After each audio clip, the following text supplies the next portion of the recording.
আজিও গুৱাহাটী বিশ্ববিদ্যালয় চৌহদত ৰাতিপুৱাৰ ভাগত অভিযান আৰম্ভ কৰিছিল আৰক্ষীয়ে বিশেষকৈ যেহেতু গুৱাহাটী বিশ্ববিদ্যালয়ৰ আজি পৰীক্ষা চলি আছে আৰু পৰীক্ষাটো চলি থকাৰ বাবে বৰ্তমান অভিযান স্থগিত ৰাখিছে প্ৰায় 8 বজালৈকে ৰাতিপুৱাৰ পৰা প্ৰায় এঘণ্টা সময় বিশেষকৈ কেইবাটাও হোষ্টেল আৰু কেইবাটাও শ্ৰেণীকোঠাত আৰক্ষীয়ে তেওঁলোকে তালাচী চলালে আৰু কিছু সময় আগতে ইয়াৰ পৰা দলটো আঁতৰি গৈছে কাৰণ গুৱাহাটী বিশ্ববিদ্যালয়ত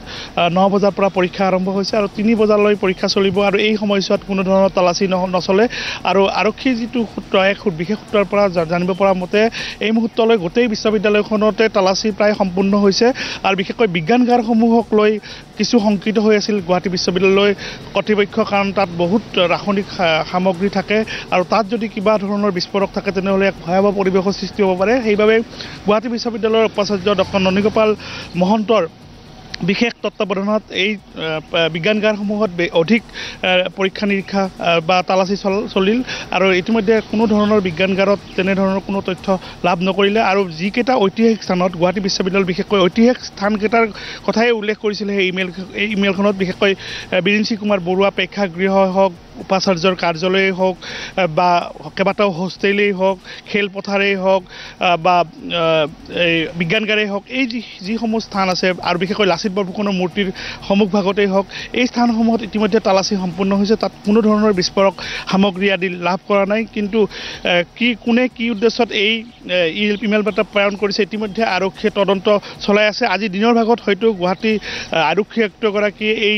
ঘটনা সন্দৰ্ভত সবিশেষ তথ্য প্ৰকাশ কৰিব কিন্তু এই মুহূৰ্তলৈকে আৰক্ষীয়ে কোনো তথ্য প্ৰকাশ কৰা নাই আমি বাৰম্বাৰ আৰক্ষীৰ পৰা এই গুৱাহাটী বিশ্ববিদ্যালয়ৰ যিটো ঘটনা সেই সন্দৰ্ভত তেওঁলোকৰ পৰা জানিব বিচাৰিছিল যিহেতু ছাত্ৰ ছাত্ৰীসকলৰ কথা আছে ইয়াত বিশ্ববিদ্যালয়ৰ পৰীক্ষা চলি আছে আৰু হোষ্টেলত থকা ছাত্ৰ ছাত্ৰীসকল যথেষ্ট শংকিত হৈছে কাৰণ হোষ্টেলতো এনেধৰণৰ বিস্ফোৰক থকা বুলি কৈছিলে সেইকাৰণে বিশেষকৈ ছাত্ৰ ছাত্ৰীসকল যথেষ্ট চিন্তাৰ মাজত বা উদ্বেগৰ মাজত নিশাটো পাৰ কৰিব লগা হ'ল আৰু তেওঁলোকে পৰীক্ষাত বহিছে বৰ্তমান আৰু মই উপাচাৰ্যৰ বাসভৱন উপাচাৰ্যৰ বাসভৱনৰ সন্মুখত আছোঁ যোৱা নিশা গুৱাহাটী বিশ্ববিদ্যালয়ৰ উপাচাৰ্য নিজেই ইয়াতে সমগ্ৰ যি আৰক্ষী যি তালাচী চলাইছিল তাত তেওঁ আছিল আৰু তেওঁ উল্লেখ কৰিছিল যে যিহেতু পৰীক্ষা চলি আছে সেই সময়ছোৱাত এনেধৰণৰ ঘটনা হোৱাত বিশেষকৈ ছাত্ৰ ছাত্ৰীসকল যথেষ্ট ভয় শংকাৰ মাজত পাৰ কৰিব লগা হৈছে কেইবাজনো ছাত্ৰই নিশাৰ ভাগতে আমাক নিজ লাইভক জনাইছিল যে যিহেতু পৰীক্ষাৰ মাজত যিহেতু হোষ্টেলতেই এনেধৰণৰ বিস্ফোৰক থকা বুলি ইমেইল বাৰ্তাটোত আছিল সেইবাবে ছাত্ৰ ছাত্ৰীসকলে পৰীক্ষাত যথেষ্ট প্ৰভাৱ পৰিছে নিশাৰ ভাগত